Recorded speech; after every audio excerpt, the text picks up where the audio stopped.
Hi everybody, I'm Nancy Akhavan, and I'm here today to show you the Brizzy.io tutorial part 2.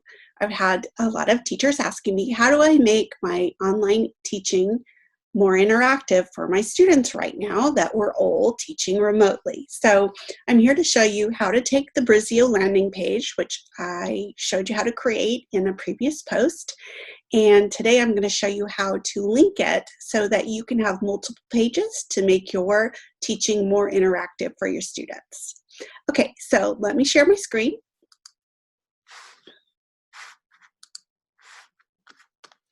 And I'm going to take you to my Brizzio, my Brizzy.io sign-in page.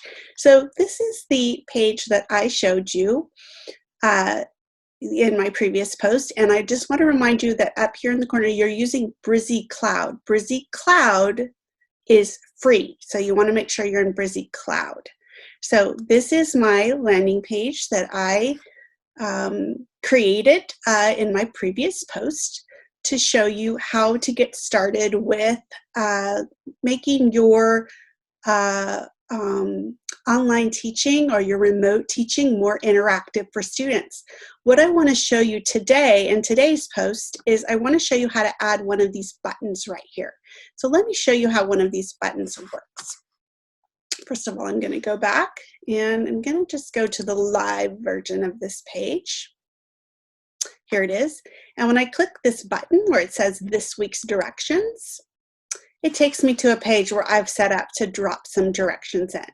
Now, what I like about being able to use a link is I don't have to change my landing page for students each week. I mean, I could to make it more fun and do some updates, but all I really have to do is change the page that this button links to. And that's what I'm going to show you how to do today. So we're back at my homepage. And what you need to do, we're back at my building page. This is my personal project page. And what you need to do to create a page that's going to link is first you have to go to create a new project. So I'm going to click create a new project, website and landing page. And I'm going to edit the project. This is the one I just created, and it's going to be blank. There's nothing here. Now, what I'm going to do is click on this little plus sign in the middle, and it's going to bring up the templates that you can choose. There are lots of templates here you can choose from. In my previous post, I showed you how to change a picture. So if you wanted to use one of their templates, you could, and you could drop your own pictures in.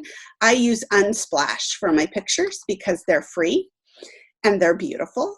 However, today I'm just going to add a blank block. So when you add a blank block, this is what shows up. And this is the blank block, and you have to drop things in there. So you go to the left and you go to this little plus sign, and I'm going to choose text. So you take this text, you grab it and you drag it over, and there's the text. And all I have to do is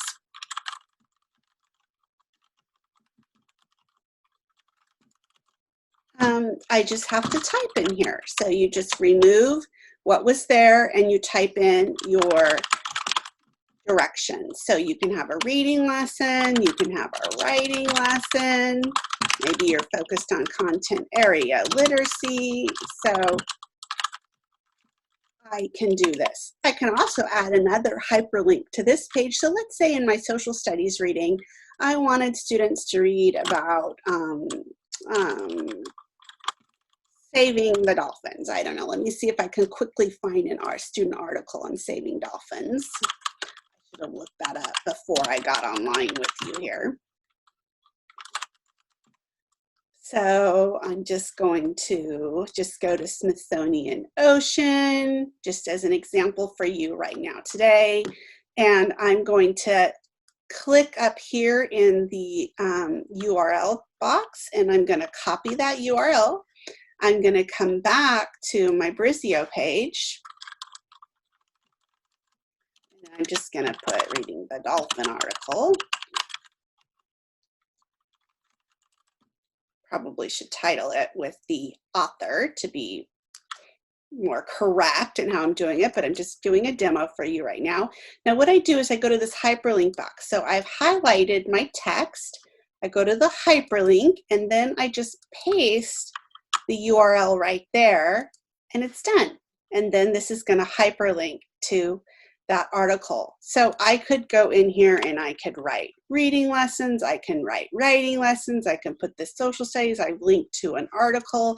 I could also link a reading lesson or a writing lesson to a Google Doc, or I could link to a Google form, or I could link to a Padlet. I could link to all sorts of different things. Let me show you how to link to a Padlet. I would give my directions and I would show students a link here. So I'm going to try my Padlet. Let's see if I can get in, because I don't always have my passwords memorized. So I'm taking a risk right now by showing this to you online, because do I even remember my password? Probably not. May not work. Yeah, I can't link to a Padlet right now. I'm so sorry. Shouldn't have just risked that with you while I'm online. But I could link to anything while I'm online, because I just go up and I grab the URL that is up in the box at the top. I could link to a Google Doc. Why don't I try that, because I know I can do that in front of you. So I'm going to create a Google Doc, blank. Perhaps I put reading directions here.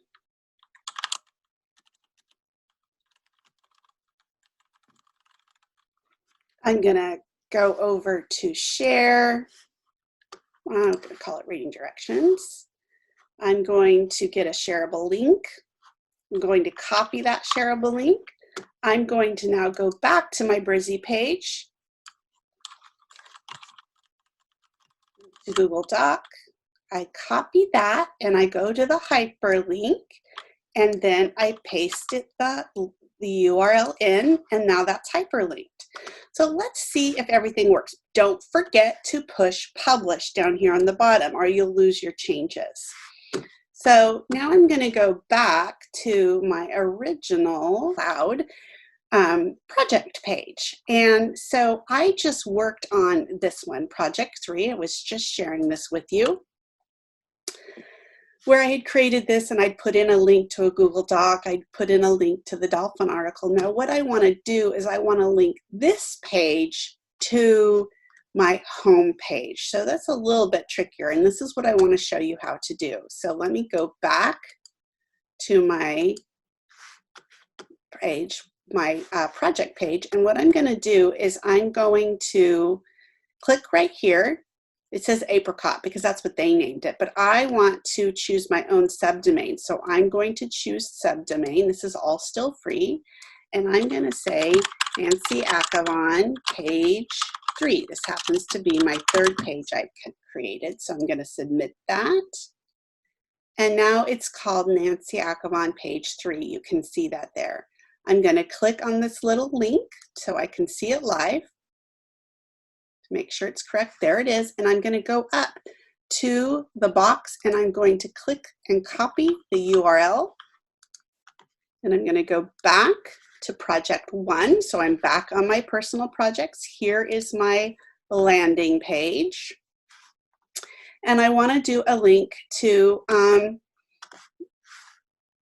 this week's directions. I'm going to change my link. So I just click right here, click my hyperlink, and I paste my new hyperlink in there.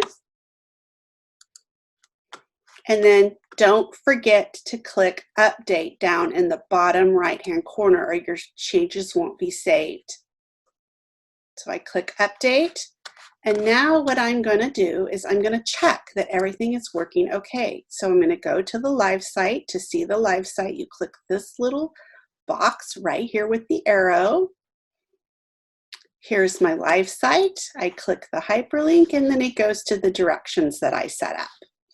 So you might be wondering, how do you share with students? And I think I didn't show you that. How do you go ahead and share with students? What you do to share with students is I would go to the live site, I would click this, copy it, and then I would send it to students however you are communicating with them. If you're sending them emails, if you're setting up a site, if you have another way of communicating with your students, this is the URL that I would be copying and sending students so that they could have access to their learning for the week.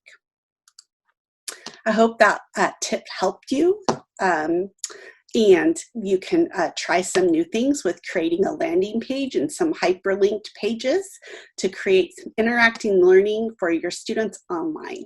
Okay, I'm Nancy Akhavan. Thanks for joining me today.